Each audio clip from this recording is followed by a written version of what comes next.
Good morning, everybody. Welcome to Movement Lab and Pilates class, half and half class with Scott and Colette. I'm Colette. Um, this reminds me of a joke Scott always makes when we go to the co-op and they get our membership number and they say Scott and Colette, and he always says, I'm Colette and she's Scott. But that's not true. I'm Colette. So that's just a little joke out of our lives. We were talking this morning over breakfast about what to talk about today. And we sort of threw around a few ideas that were basically the same idea, but we had slightly different language for it. And basically, we came up with awareness and movement and calming the mind, and how movement can be a way into the body, a way to explore sensation, and that really being in your body, really using sensation to bring you into where you are right now in your body can create some calmness in the mind. That sometimes when we talk about mind body connection, it means the mind telling the body what to do and being really precise about that. And that can be really useful for creating better alignment. But it can also go the other way, that we go into the body, we really like have our awareness there for sensation, and then we let our mind respond to the sensation without judging it, but being aware of it and then making choices because of it. Um, so we were both really interested in that idea. So it means we'll move. We're going to maybe flow a little more through some ideas, and work with that sense of just finding sensation, observing it, and then making choices. Do I want to keep going? Do I want to back off? Or do I want to just notice like, oh, that's interesting, and go from there? So we're going to start lying on your back.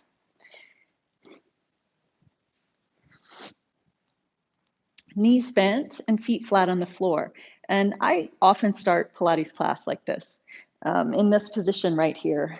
It's a really great, generally sort of physically neutral place to be. It's not too hard on the body. So that I can just take a moment and breathe and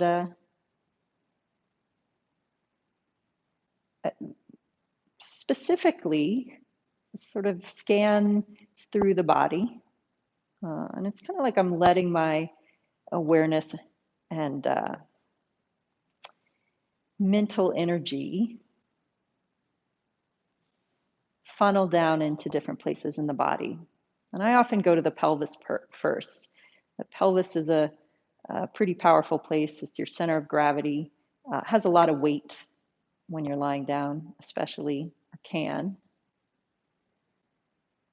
It also often holds a lot of tension for people in our hips and our lower back.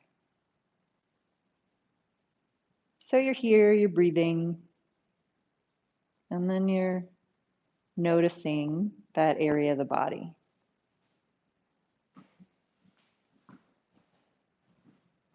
And not really doing anything to it, but you might notice things happen. Maybe you start to relax a little there, or maybe the breath starts to change a little bit as you're observing. Gets a little fuller, or doesn't. Maybe stays at the same rhythm.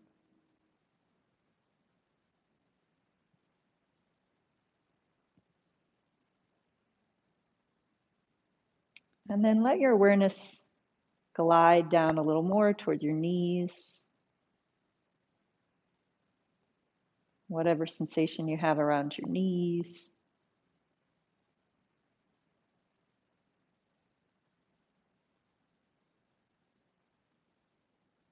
And then down towards the lower leg, the calf, the shin. I think for a lot of people, the lower leg is actually kind of an empty place. We don't think about sensation around the shin muscles. So it's kind of interesting actually to send your awareness there. See what you notice.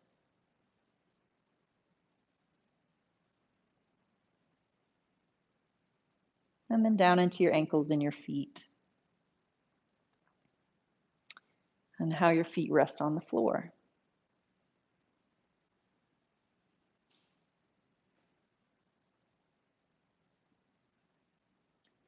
So then maybe you've got a little more sense of your lower body from your pelvis down to your toes. So we're going to settle your awareness back into your pelvis, your center of gravity, the place where your lower abdominals are. And then imagine you allow a little more weight in your pelvis. Give it a solid feeling in the mat.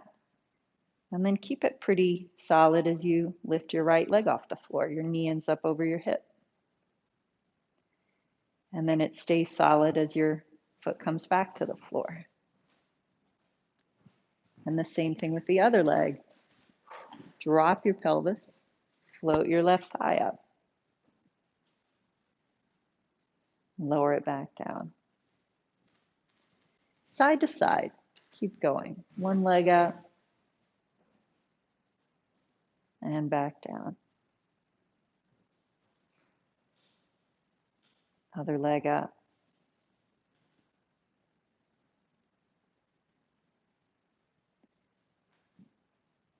And you might notice all the way down through the foot on the floor. Sometimes the foot on the floor starts to press down a little bit, like you're standing on it. That can be really useful. It makes you feel a little like you're balancing on one leg. And can be applied. Some of this work we do here can be applied to balancing on one leg. And the next time you have both feet on the floor, leave them there. And then take your hands, place them down on the lower part of your rib cage. And then the same thing we did with the lower body, we do a little higher up. So breath in the rib cage.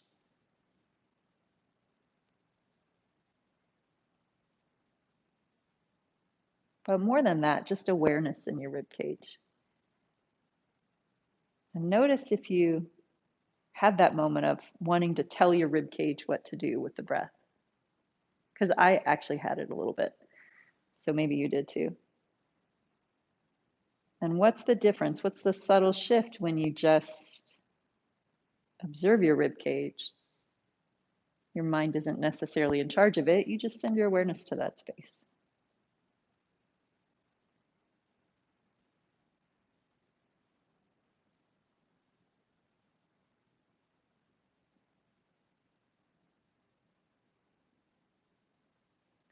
And then floating your arms up to the ceiling, hands about shoulder distance here. And so now your rib cage has a little bit of weight to it. And then let your awareness pour out a little through the shoulder blades, through the collarbones, maybe into your armpits and your elbows.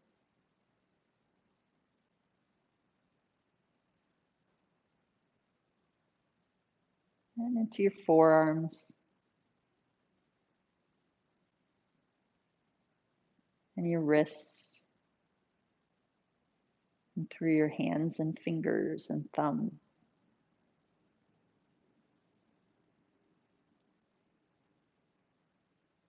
And then pretty similarly, like we did with the legs, we're going to move the arms and see if you can keep the rib cage heavy. So the arms together float back. And you just leave the rib cage really grounded. And then the arms can come back up. And a couple times like that. It's not exactly a right way to do it. You might notice the shoulders float up a little bit. You might notice they get wider. You might feel something in your armpits or check in with your elbows. But you have an image. You have a grounded rib cage and floating arms.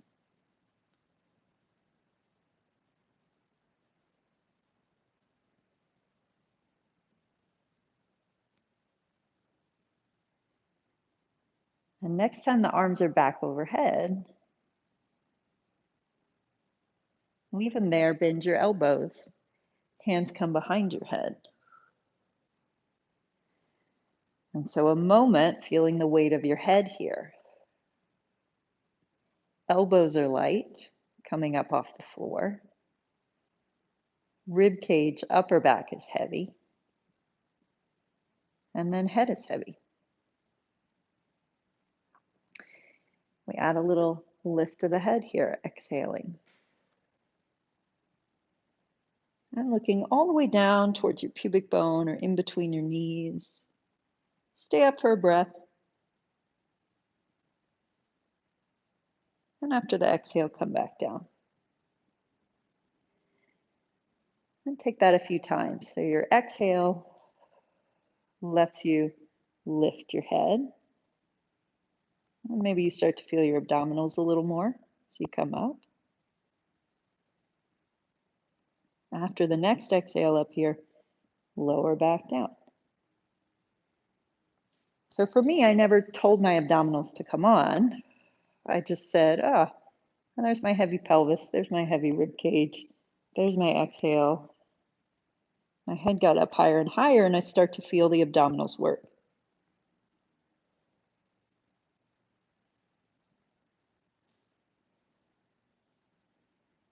Now, the trick is the next time I come up, because the next time I come up, I go, ooh, I want my abdominals to work. I'm going to start there. But that's not how I got them to come on. I got them to come on because my pelvis was heavy and my ribs were heavy. And they showed up. And I paid attention to them. Just a subtle difference in the body and the intention, but it does change how things feel in the mind. Next time we're up, we're going to stay there. And moving towards the 100, arms are going to reach forward. One leg up, second leg up. Little pumps. Inhaling 5. Exhaling 5. Breathing in. Exhaling.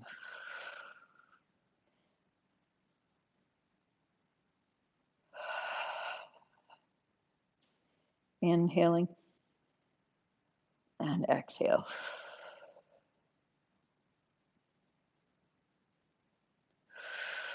Now, if your neck starts to get in the way of your attention, you could grab onto your legs and hold on your legs and just take a little pause there. Set yourself back up again.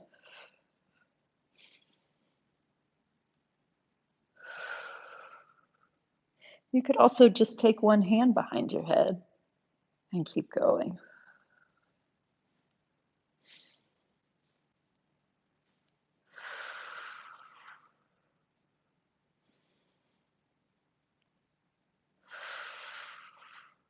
Two more sets of 5. And exhale. And inhale. And exhale. And bend your knees, rest your head. And then notice what things are like afterwards, right? Things kind of move around, shift around after doing that exercise. Take a knee into your chest, push into that leg, and come up to sitting. So we're going to try both knees bent, feet flexed, hip distance apart, position in the legs. And then I like to actually push into the mat and just kind of slide my hips forward a little. So I end up in a rounder shape and I end up slightly leaned back. So instead of straight up and down here, I've actually come forward a little bit. And now my spine can be more in a C shape. So we did that idea of weight in the legs all the way through the shins and the feet. What if you took that image here? And then holding onto your legs, you just kind of lay your pelvis down into the mat and try to feel that heavy pelvis flow down through the thighs, the shins, and the feet. Walking down just a little farther, if you can, lower back, just slightly hovering off the mat, making its way down. and then walking back up to the C shape. Try that a couple times. So I am using my arms a little bit, holding with my arms a little bit so that the muscles around my hips and my pelvis don't grab too much. So I get a little lower, soft chest, really heavy ribs in the front, walking back up. If it's working pretty well for you, you want a little more challenge, take your hands away, but still, main focus is the spine, pelvis, spine. And a couple more times.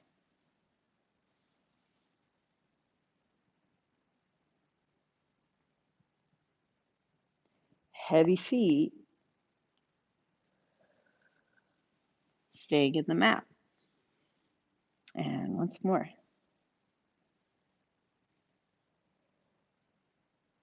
This time as you get down, you're going to stay down and then lower yourself all the way to the mat with as much control as you can until you're all the way down. Both legs can stretch out. And then take your right leg in and hold on to the back of your thigh. So I'm going to take an inhale, floating the leg up. Exhale, bending the knee down. Working with that up and down a little bit. And this is another one where I very often take my awareness down into my pelvis. So your center of mass, sometimes referred to, or center of gravity down in the pelvis. It's just a really nice place to land your awareness, especially in Pilates. It can be really useful. Gives you a sense of groundedness. We're going to leave your right leg up. Flex and point your foot a couple times.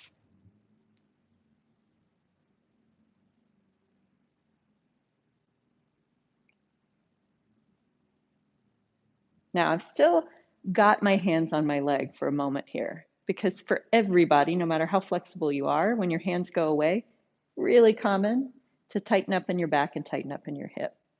It's a really interesting transition when you take your hands away. To do it a little slowly and just be aware, like what wants to happen. Okay, I'm holding my leg a little less. Yeah, but my pelvis can still be heavy.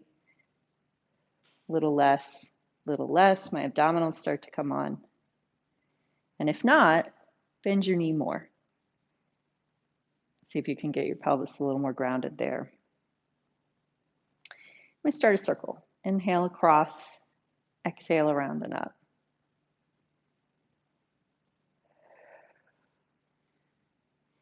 Three more. Inhale over, exhale around.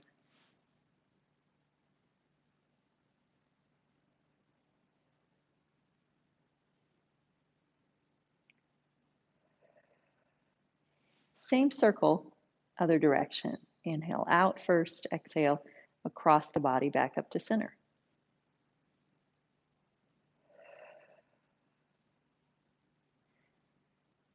If your pelvis feels pretty grounded, what does your rib cage feel like?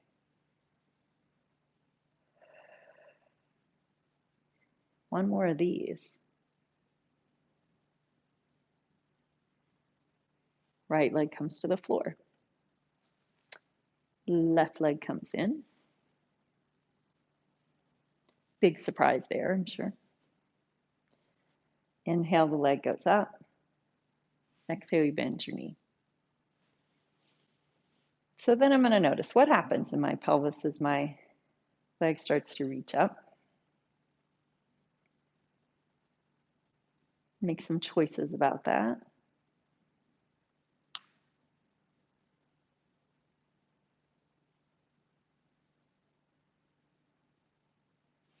And then leave your leg up. And flex and point your foot.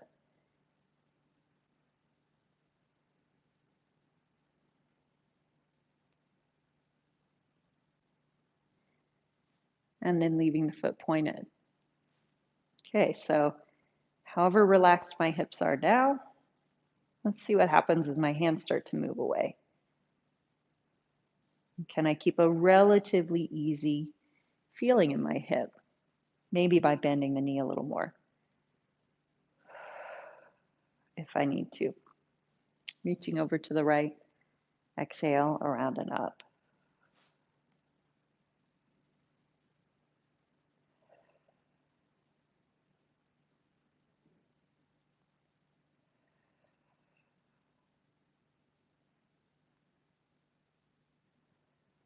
And then in reverse.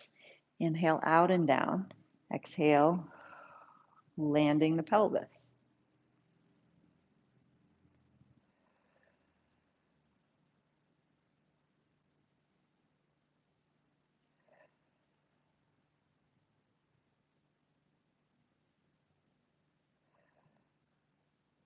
One more of these.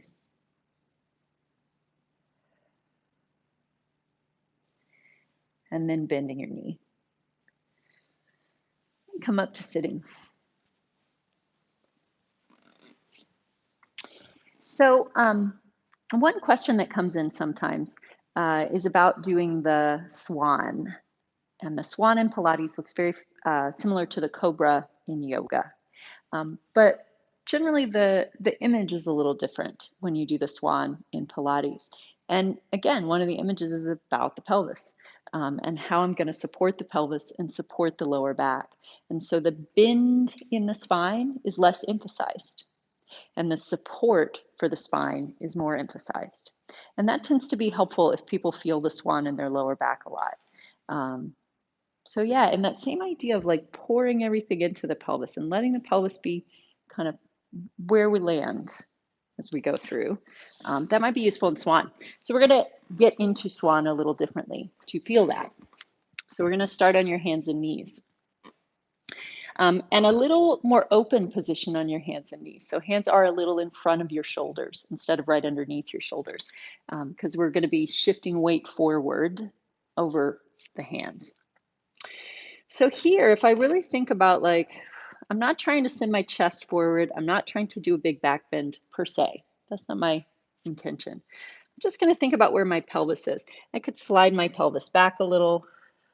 That looks like I'm heading towards child's pose. I can slide my pelvis forward a little. That takes my shoulders more over my hands. And so play with that a little bit. Feel how your weight, the pelvis can go more back over the legs, or shifting the pelvis forward puts my weight a little more over my arms, and I have to support with my arms a little more.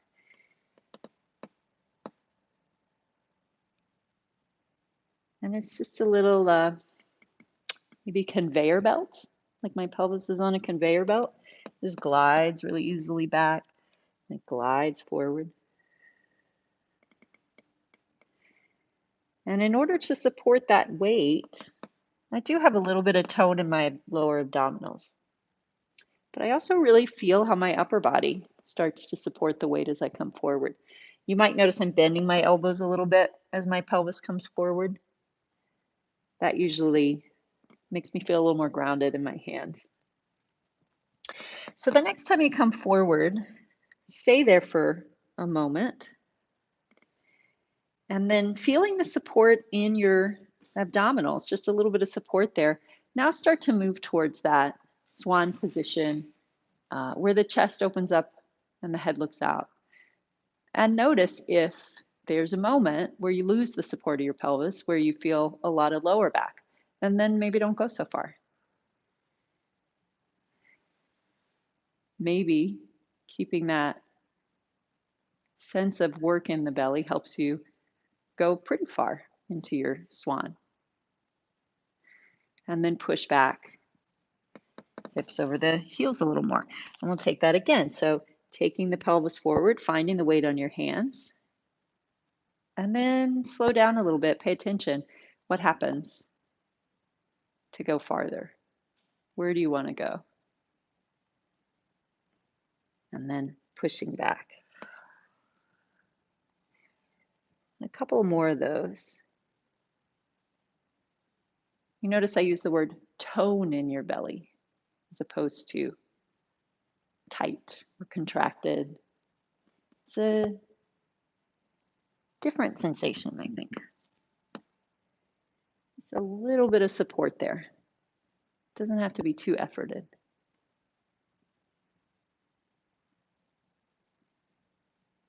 And next time you're forward, be there for a couple breaths. And even as you're there, you could notice your elbows. If they locked up, could you bend them a little bit? Maybe notice your neck and head a little. And then pushing back, sit back on your heels and take a couple breaths in this position here.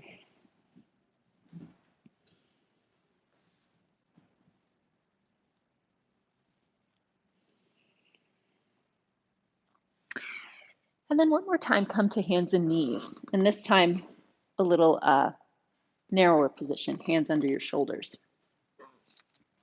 So with a very similar feel, we're going to take a round spine position. So this is often talked about as cat in yoga. But again, in Pilates, we might take just a slightly less extreme position. Just wanting to feel my tailbone, my head, my neck, my upper back, my lower back. But could I create some movement through every joint in my spine, as opposed to creating a stretch in the muscles? Now, I might feel a stretch in the muscles, but honestly, I don't actually typically feel a big stretch. I feel more of a sense of my bones, maybe a little bit of lift in the belly, and a really supported arc in the spine. Go in and out of that position a couple times, and letting your awareness travel all along that arc from head to tail.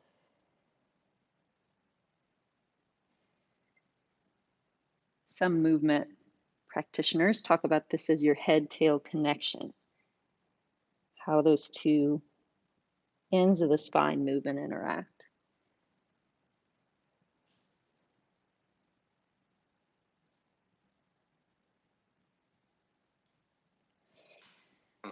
And then coming out of the position and to sitting. So what happens if we use that position to roll? So here you are. Find your head to tail relationship all the way through the spine. Maybe a little bit of support in the belly. Knees are bent. And then you've got some options. Hands on your knees. Just do hands on your knees if you're not sure.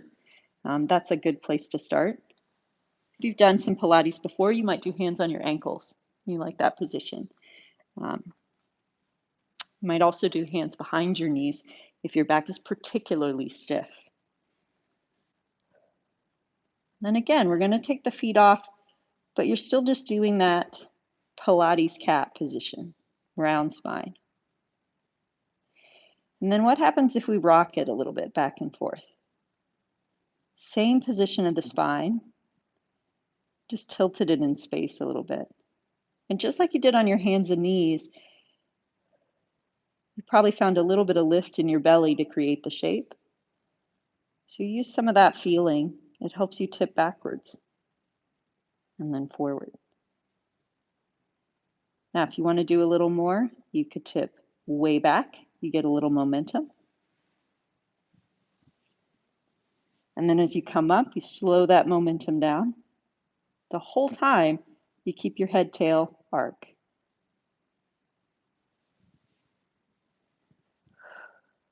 And it's a pretty good challenge, I think, to not put your feet down when you come back up.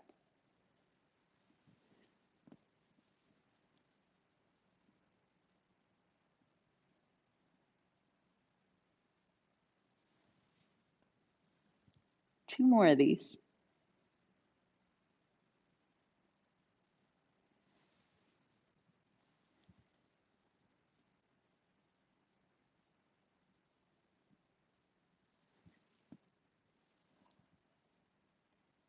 So we're going to take that little ball position onto your feet. Now, that might not be comfortable for you. You can find another way up to standing. But if it's comfortable, see if you can feel the ball shape while you're on your feet. And then push your hands down and let your pelvis float up and come into a forward bend. And then that whole feeling in your spine again, from your tailbone, start to roll up and observe your whole spine stack up. One vertebra at a time until you're on your feet standing.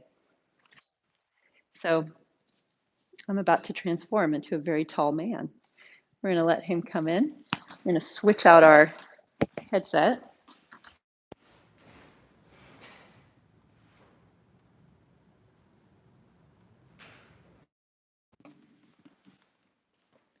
So Colette gave us a really nice intro in using these practices to help embody. And typically we think of what we do as embody, align, breathe. And as important as alignment is, today's focus is going to be embody and breathe. And the reason for the focus on embodiment is being in your body, even if your body feels a little tight or misaligned or maybe even a little bit sore, it's one of the most effective ways to calm your mind. So let's pick up where Colette left off. So with your feet close together, inhale into your back. See if you can feel your back ribs open and broad. And then with the exhale, float your arms up. Let your chin float up too. And remember that sense of articulating your spine. Inhale, articulating your spine from top to bottom, segment by segment by segment, joint by joint by joint, and folding forward. So big deep inhale here. Exhale, stretch the crown of your head forward. We'll pause here for a few breaths. So again, see if you can feel every joint in your spine contributing. Then with the inhale, folding over. And just like you did with Colette a few moments ago, exhale, rolling up segment by segment by segment, articulating your spine.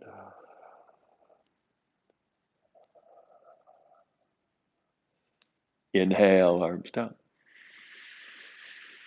Now, same thing a little bit faster. Exhale, both arms up.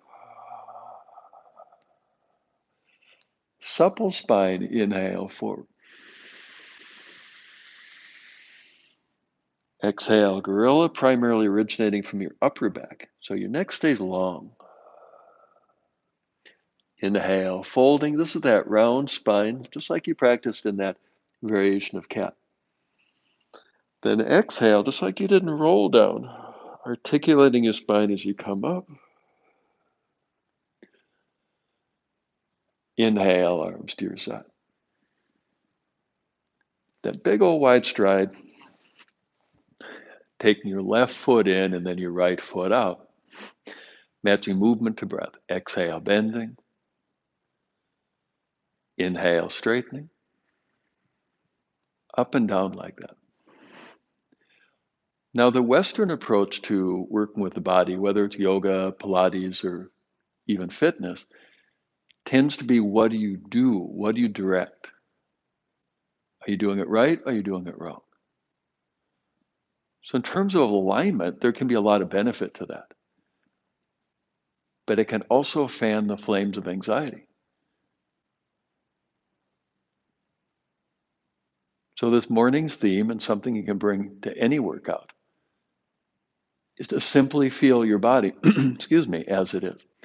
So next time your knee in the bent position, pausing there, bring your hands into prayer position and relax your gaze. So rather than looking at something, let your gaze softly take in the entirety. Now let your inner awareness have that same quality.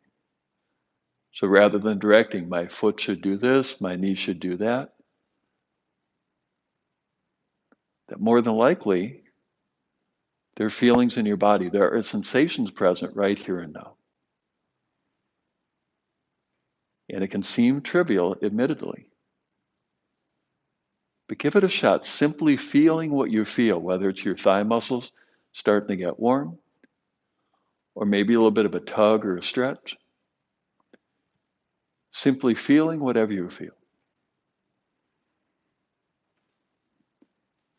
Let's add a little bit more intrigue to this. Then outstretching your arms. With your gaze straight ahead, let's take a few breaths here. So I know I'm starting to feel my arms and shoulders. Simply feeling whatever you feel.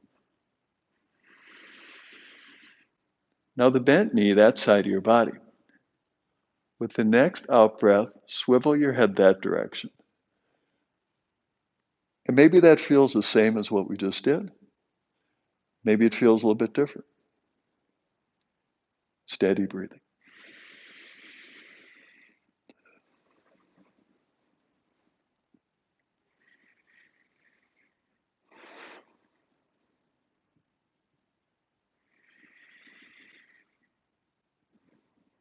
Ride the next inhale up, arms up, come up two, turning back to the front. Couple breaths here.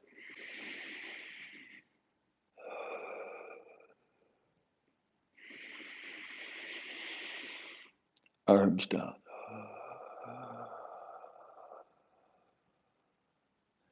Second side, turning your right foot in and your left foot out. Movement follows breath. Exhale, bending. Inhale, straightening. So in what we do, embody, align, breathe, we work with alignment. And that can be so good for your posture, reducing neck tension, working with long-standing injuries. So not to dismiss alignment, but quite often our focus on alignment or technique, doing it so-called right, it becomes primary.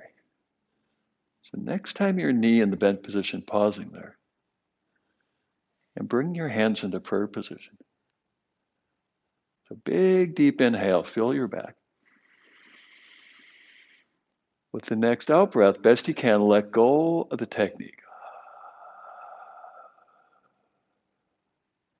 Feel more deeper breaths like that. So what does it mean, let go of the technique? How cryptic is that? Very often, whether consciously or unconsciously, we're working really hard to align this, align that, do it this way, do it that way. Make sure you don't do it wrong. This exhale here, best you can, let go of all that. Simply feeling your body as it is. So let's add a little bit more intrigue to it. Outstretching your arms. Already I feel my arms and shoulders. And quite often I have a reaction to that. Oh, I need to stop doing this.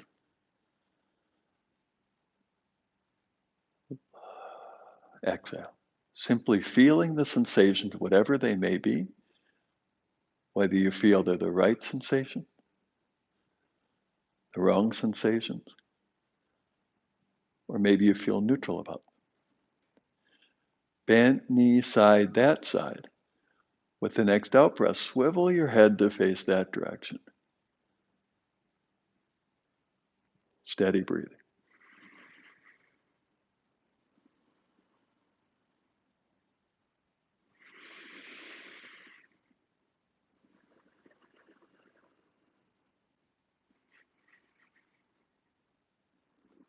Ride the next inhale up, arms float up too.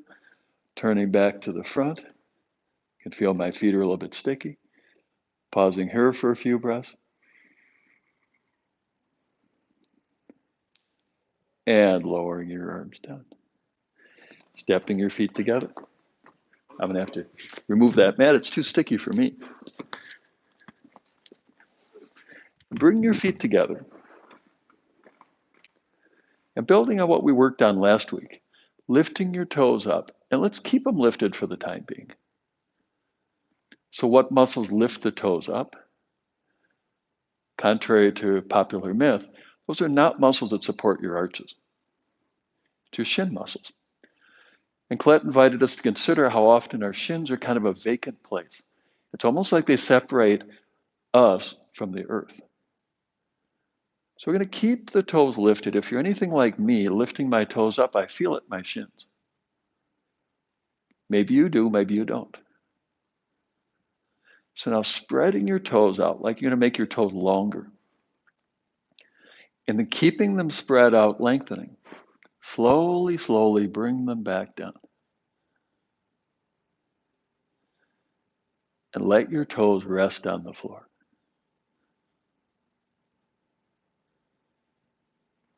Good. Now inviting awareness to your pelvic crest right here where I'm pointing. Lift your pelvic crest up toward the ceiling. Just a little bit. It's easily overdone. And as you continue slightly, lightly lifting your pelvic crest, noticing what, if anything, do you feel in your body?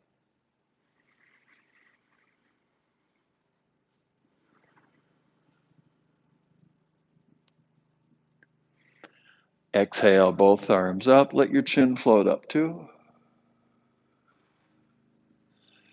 Inhale, folding. Remember how we articulated the spine? Exhale, gorilla. Now we're going to add a layer in here. Inhale, stepping your feet back. And we're going to hold here for no more than a minute. Let your head hang. And as best you can, let go of any of the technique, cues, proper form. And simply feeling what you feel. It could be as simple as your hands on the floor, your feet on the floor. Maybe you feel a tug or a little bit of a stretch here or there. Or maybe you're starting to feel some muscles get a little bit tired, maybe even trembling a little bit. So whatever it is you may or may not be experiencing, simply aware of those sensations.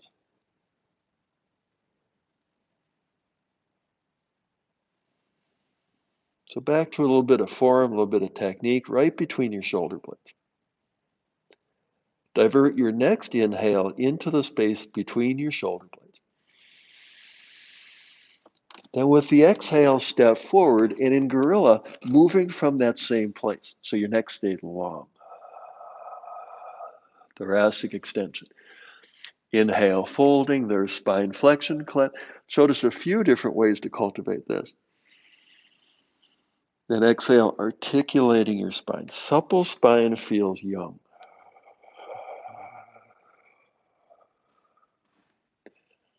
Inhale, arms down. Same thing a little bit faster. Exhale, both arms up. Chin floats up too. Inhale, folding. Exhale, gorilla. Inhale, dog pose.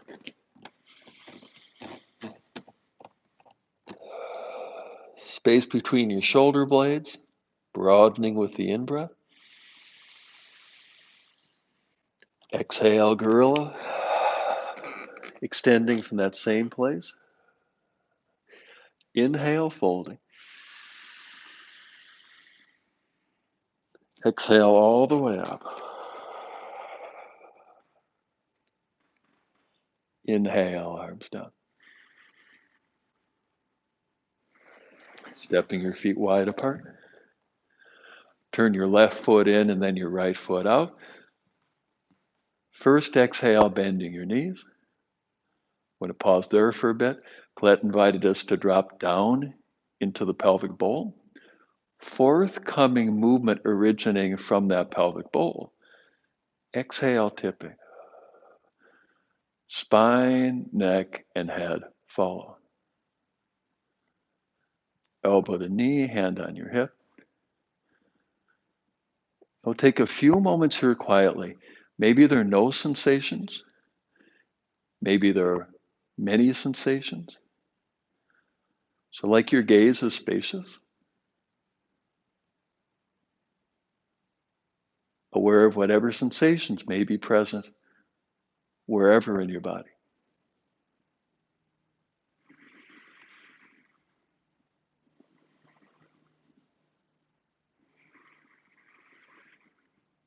Now, if you'd like a little bit more challenge, keep your belly where it is and turning your head, neck, and from the segments between your shoulder blades, turning to look up at your head. Steady breathing.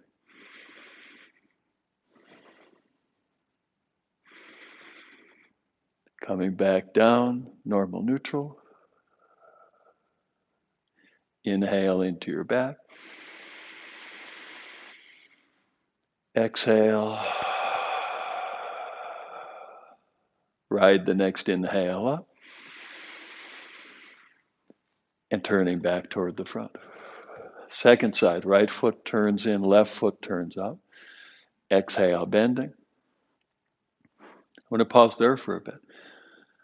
So interestingly, as yoga merged into our culture, it became largely about fixing stuff with the implication that you're broken. So what if these postures were just simply to create feelings in your body, to help you inhabit, to help you embody? So inviting awareness down deep in your belly, whether or not you feel anything down here. And then with your next out breath, tip your hips and let your spine, neck, and head come along for the ride.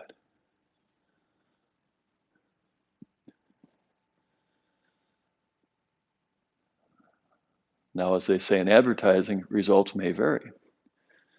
So you may be feeling something entirely different than I am. So right now I'm starting to feel a little bit of a tug in my hip. And I back off a little bit. Not because it was indicating anything bad, but it can be useful to take a sensation and then explore it. Because what we tend to do in the West, in Western yoga, is we have a sensation, we push deeper into it because we want to fix something.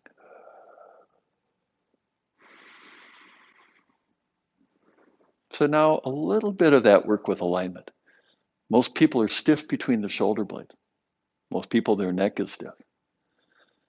So as much as you can, turning your head, neck, and upper back, keeping your belly more or less where it is. And looking up at that head.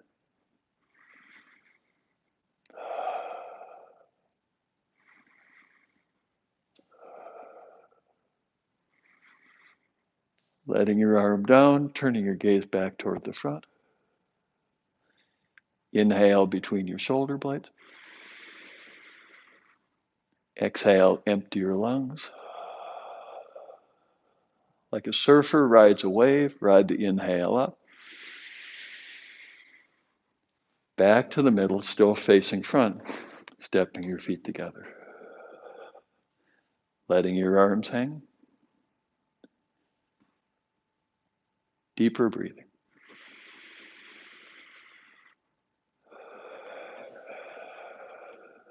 Right between the shoulder blades, divert the in-breath. Exhale, float your arms up.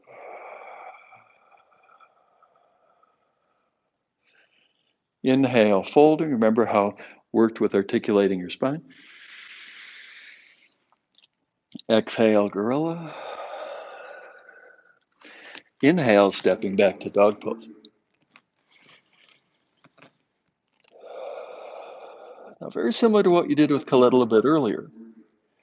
Bring your knees down to the mat. Turn your toes back. Remember that connection to your belly as you bring your chest forward and upward. Long neck, looking straight ahead. Then into your lower back ribs. Big, deep inhale. Exhale, moving back to dog pose. Between your shoulder blades, inhale. Exhale, gorilla. Inhale, folding. Exhale, articulating the spine. There's that old saying, a spine that's supple feels young. Inhale, arms down. Now, same series of movements, a little bit faster. Exhale, arms up. Inhale, folding. Exhale, gorilla. Inhale, dog pose.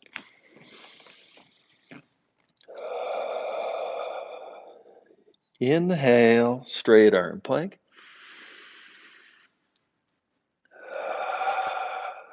Coming to the tops of your feet. Keeping that engagement in your belly, lower your pelvis down just a little bit.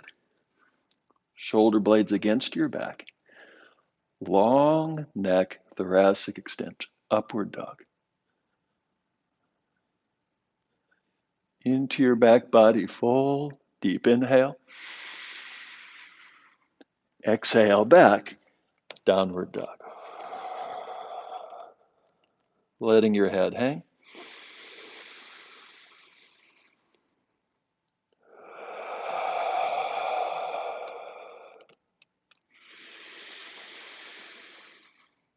Next, exhale to gorilla.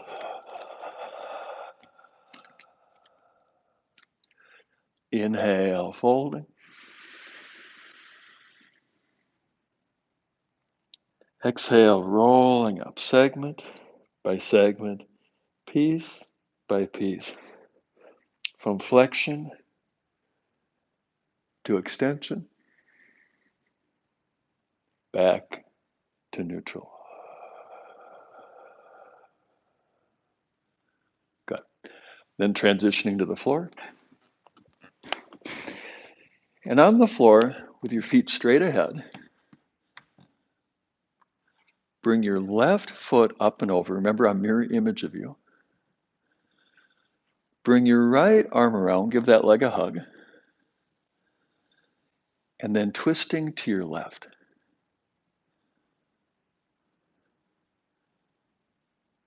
Now, typically right about now, we have a long list of things to do so we can do the pose right. So at the next out breath, best you can, let them all go. And just simply as you are, aware of whatever sensations may be present. So right now I have an awareness of my arm touching my leg. Could be as simple as that. I feel a little bit of a tug on the outside of the bent leg. We'll take a few moments here quietly for you to observe what your experience, your sensations may be.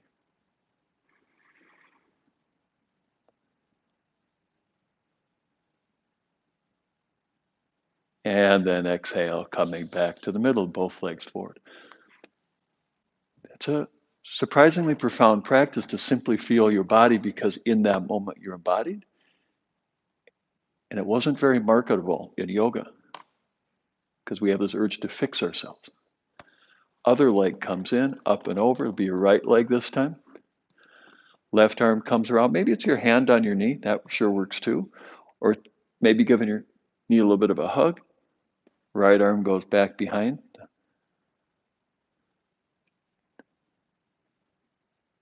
So same thing here. Sensations are maybe the same, left side to right side. Maybe they're different.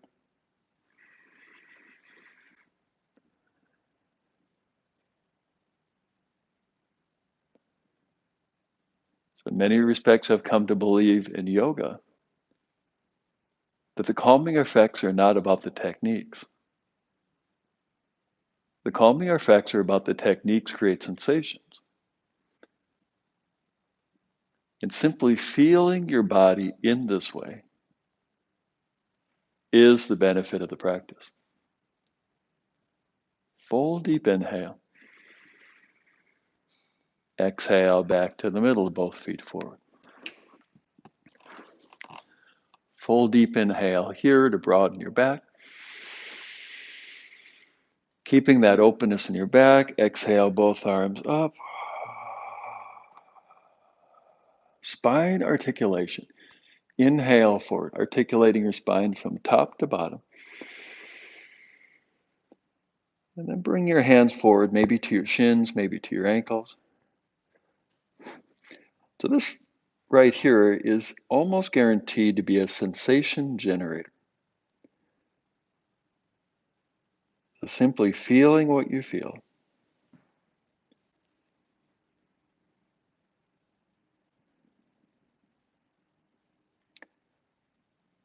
Because in times of stress and uncertainty, we tend to live in our heads. We get distanced from our body.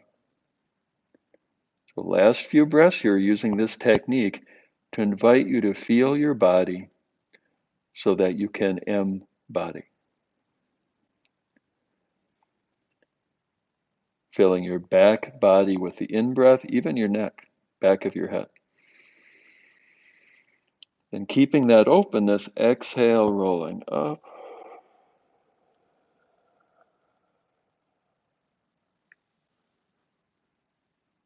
All right. Thank you all for joining us. Take a few moments here and just a bit for any questions that came in.